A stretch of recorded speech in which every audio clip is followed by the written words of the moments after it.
On est une conserverie de poissons, donc on fabrique des conserves à base de poissons et de produits de la mer. On distribue nos produits sur 2 marchés, sur le marché de la restauration collective d'une part, donc tout ce qui est cantine scolaire, les hôpitaux, les maisons de retraite par exemple. Donc ça c'est des gros conditionnements qu'on vend à la marque Keriti. Et on a une gamme également à destination des épiceries fines, un magasin de produits de terroir, avec un positionnement haut de gamme.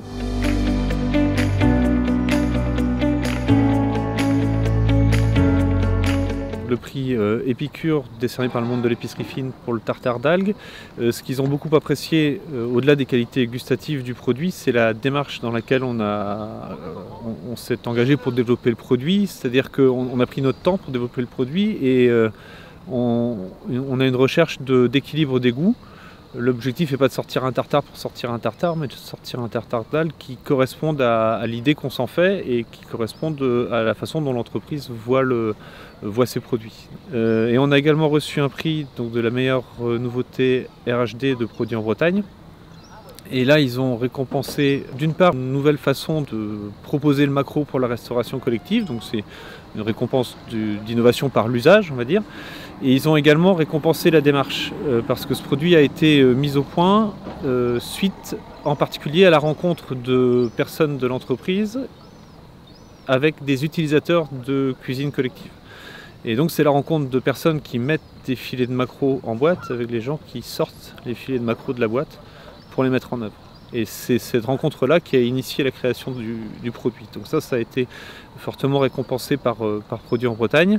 Et enfin, il y avait dans cette volonté de remettre le maquereau en avant dans les cuisines collectives, il y a une volonté de faire comprendre aussi aux cuisines collectives que quand on consomme du maquereau, on consomme des heures de travail françaises, bretonnes en l'occurrence, mais françaises.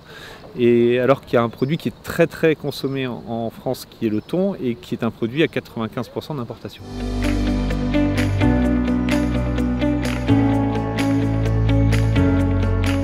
Notre démarche d'entreprise, le leitmotiv c'est de continuer à se développer, mais pas de manière forcenée. On veut le faire en continuant à faire des produits qui nous plaisent et des produits qui nous correspondent. Et dans des conditions qui nous correspondent aussi. Notre démarche, c'est de travailler le plus possible avec les gens internes, mais aussi avec les clients, de faire changer notre regard sur l'entreprise et sur la relation de l'entreprise avec ses partenaires.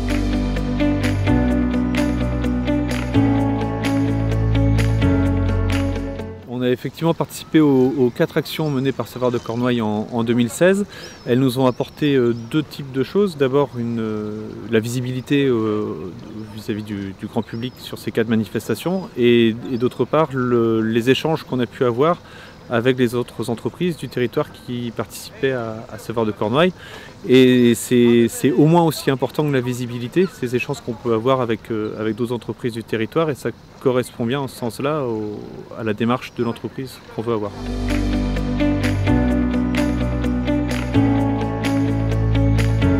Je crois que le développement de la marque Saveurs de Cornouailles il a été très pragmatique cette année. Ça s'est fait sous forme de test parce qu'il n'y avait pas d'idée préconçue sur ce qui devait se faire. Je pense qu'aujourd'hui c'est pas figé non plus. Il faut continuer à le faire avec les entreprises et de manière pragmatique en faisant de nouveaux essais.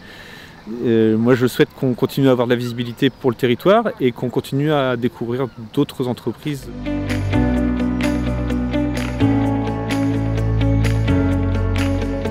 On a intégré le groupe Plateau de la CCI autour de la Blue Economy parce que moi j'avais vu les 2 conférences de Günther Paoli donc en 2015 et 2016.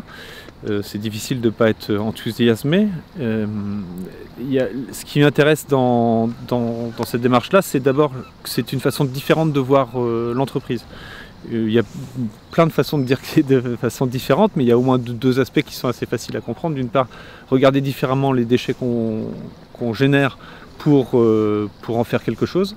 Et d'autre part, regarder différemment aussi les relations qu'on a avec les entreprises d'un territoire pour créer de la richesse. Et ça, c'est l'économie circulaire sous deux façons différentes. Mais ça m'intéresse beaucoup. Une fois qu'on a dit ça, comment est-ce que concrètement on agit? La participation au groupe Plateau, c'est commencer à essayer de faire quelque chose concrètement.